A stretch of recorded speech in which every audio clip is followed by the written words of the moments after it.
শহরে যানজটের হাত থেকে বাঁচতে মেট্রো রেলই ভরসা। সবকিছু ঠিকঠাক থাকলে জোকা এসপ্ল্যানেড মেট্রো স্টেশনের কাজ 2028 সালের মধ্যে শেষ করতে চাইছে মেট্রো রেল কর্তৃপক্ষ। পাশাপাশি নজর রাখা হয়েছে পরিবেশের উপরেও। কাজের প্রয়োজনে যত সংখ্যায় গাছ স্থানান্তরিত করা হয়েছে বা তুলে ফেলা হয়েছে তার 5 গুণ গাছ লাগানো হয়েছে বলেও মেট্রোর তরফে জানানো হয়েছে। জোকা মাঝেরহাট পর্যন্ত মেট্রো যাত্রাপথ বেড়ে হচ্ছে এসপ্ল্যানেড পর্যন্ত, যার কাজ দ্রুত শেষ করতে চাইছেন মেট্রো কর্তৃপক্ষ। শুক্রবার জোকা এসপ্ল্যানেড মেট্রো কাজ ঘুরে দেখলেন মেট্রো রেল কর্তৃপক্ষ। মডেল তৈরি করে দেখানো হয়েছে মেট্রো যাত্রাপথ কেমন হবে, কিভাবে তৈরি হবে প্ল্যাটফর্মগুলি। পাশাপাশি পরিবেশ বান্ধব পরিস্থিতির দিকেও দৃষ্টি রাখা হয়েছে। সবুজায়নের কথা ভেবে লাগানো হয়েছে প্রচুর গাছ।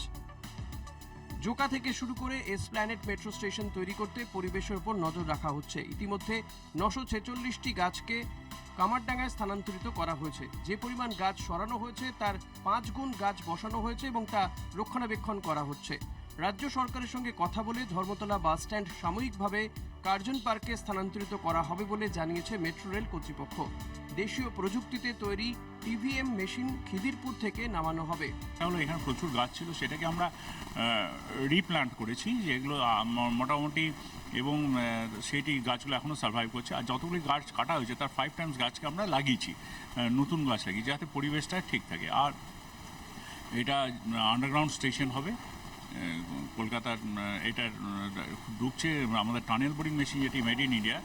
এটি খিদিরপুর থেকে ইনজেক্ট হবে বাই এপ্রিল, এবং খিদিরপুর হয়ে এটা পার্ক স্ট্রিট আসবে, ভিক্টোরিয়া আসবে, ভিক্টোরিয়ার পর পার্ক স্ট্রিট, তারপর এসপ্ল্যানেড।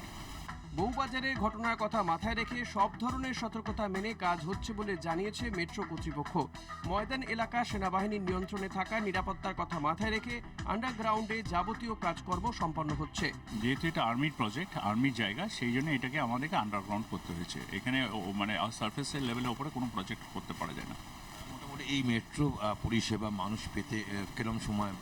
দেখুন, এটা তো শুধুমাত্র রেলের উপর ডিপেন্ড করে না, এগুলো অনেকগুলো ফ্যাক্টার্সের উপর ডিপেন্ড করে। যেসব স্টেক হোল্ডার্স আছে, এবং স্টেট গভর্নমেন্ট আছে, কলকাতা পুলিশ আছে, আরও আর্মি আছে, আরও অনেক অর্গানাইজেশন আছে, তাদের সবার সঙ্গে আলোচনা করে একটার পর একটা এগোচ্ছে। তো হোপফুলি আমরা 2028-এর মধ্যে এন্টার প্রজেক্টটা কমপ্লিট হয়ে যাবে বলে আশা করি। কলকাতা টিভি।